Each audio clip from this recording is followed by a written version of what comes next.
किसी को Islamabad high court के जस्टिस शौकत अजीज सिद्दीकी याद हैं। उन्हें सन 2011 में एडिशनल जज मुकर्रर किया गया और फिर मुस्तकिल कर दिया गया। 2011 में इस्लामाबाद हाई कोर्ट की वेबसाइट पर उनके कानूनी कैरियर के बारे में तफसीली तारुफ की आखिरी लाइनें आज भी नेट पर पढ़ी जा सकती हैं। जस्टिस सिद्दीकी का शुमार ईमानदार, रास्तगो और मेहनती वकला में होता रहा है। उनको मौसर ज़ुबानी और तहरीरी अबलाग पर मलका हासिल है।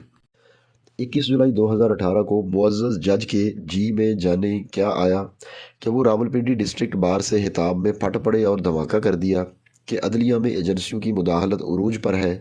वो ना सिर्फ फैसले डिक्टेट करवाने की कोशिश करती हैं बल्कि अदालती बेंचों की तश्कील पर भी असरअंदाज होती हैं। अपने हिताब में जस्टिस सिद्दीकी ने चंद नाम भी लिए।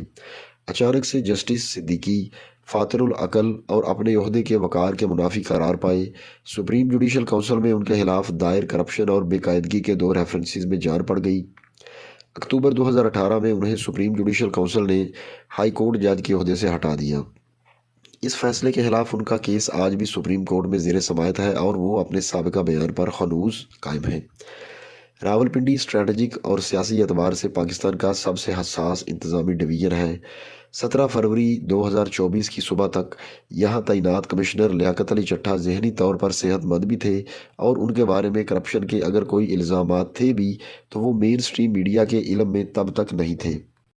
मीडिया को ये भी नहीं मालूम था कि कमिश्नर लियाकत अली चट्टा के ख़ानदान के कुछ करीबी लोग इंसाफिये हैं। वो ये भी नहीं जानता था कि उनकी आईएसआई के साबिक सरबराह से कोई अलैक सलैक है या रही है। मगर सपहर के बाद मैं ये खबर सुन के लरज़ गया कि हसास तरीन पिंडी डिवीज़न का चार्ज एक साइकोपैथ के हाथ में है जिसका राबता लैंड माफिया से है और वो खुद भी करप्ट है।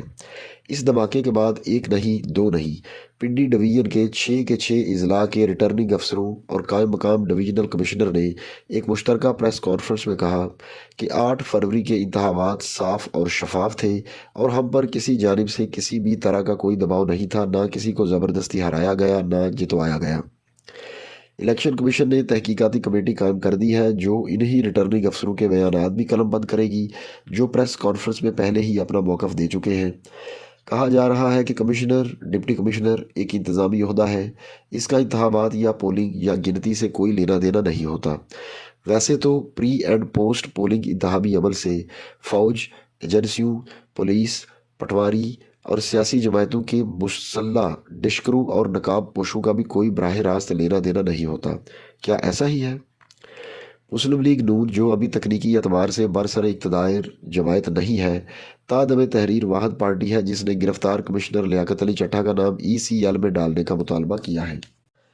वैसे जब एहतसाब अदालत के जज अरशद मलिक ने वीडियो गुफ्तगू में कहा था कि उन पर नवाज शरीफ को सज़ा देने के लिए बहुत दबाव था, और जब इस्लामाबाद हाई कोर्ट के जज शौकत अजीज़ सिद्दीकी ने कहा था कि ISI वाले हाई कोर्ट के चीफ जस्टिस पर नवाज शरीफ और मरियम की सज़ा बरकरार रखने के लिए दबाव डालते रहे हैं, तब किसी ने मुतालबा नहीं किया कि इन इल्ज़ामात की छानबीन तक दोनों जजों के नाम ECL में डाले जाएँ। शुक्र है मौलाना फजलुर रहमान ने साबिक हुकूमत के खिलाफ तहरीक अदम एतमाद लाने के मुबैना मनसूबे में शरीक 2 आला तरीन रिटायर्ड फ़ौजी अफसरों के नाम एक इंटरव्यू में उगलने के बाद दूसरे ही इंटरव्यू में वापस ले लिए और काजी हुसैन अहमद बनने से बच गए, जिन्हें इस रियासत के सबसे फिट दिमाग परवेज़ मुशर्रफ ने एक नफ्सियाती मरीज़ के हिताब से सरफराज फरमाया था। सवाल ये है कि अगर कमिश्नर पिंडी का दिमाग कल दोपहर ना घूमता तो क्या आज भी ये साइकोपैथ बतौर एक फ़र्ज शनास ज़िम्मेदार सीनियर ब्यूरोक्रेट मुल्क व कौम के लिए मार्च में अपनी बाइज़्ज़त रिटायरमेंट तक ग्रां कदर खिदमात अंजाम देता रहता?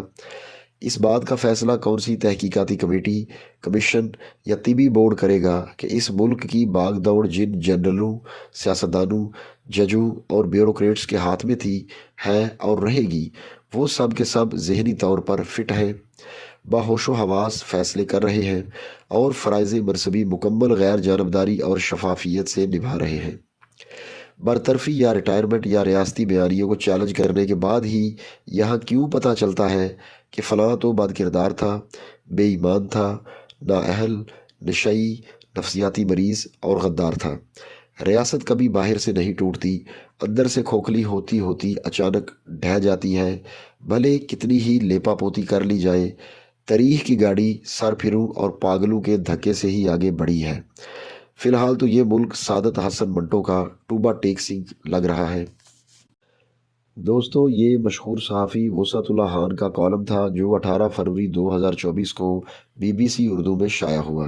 اگر آپ کو یہ ویڈیو اچھی لگے تو اسے لائک کریں، چینل پر نئے ہیں تو سبسکرائب کریں اور گھنٹی کو دبا دیں تاکہ ہماری تمام ویڈیوز کے نوٹیفیکیشنز آپ کو سب سے پہلے ملیں۔ ابھی آپ سے ملاقات ہوگی اگلی ویڈیو میں، تب تک کے لیے اللہ حافظ۔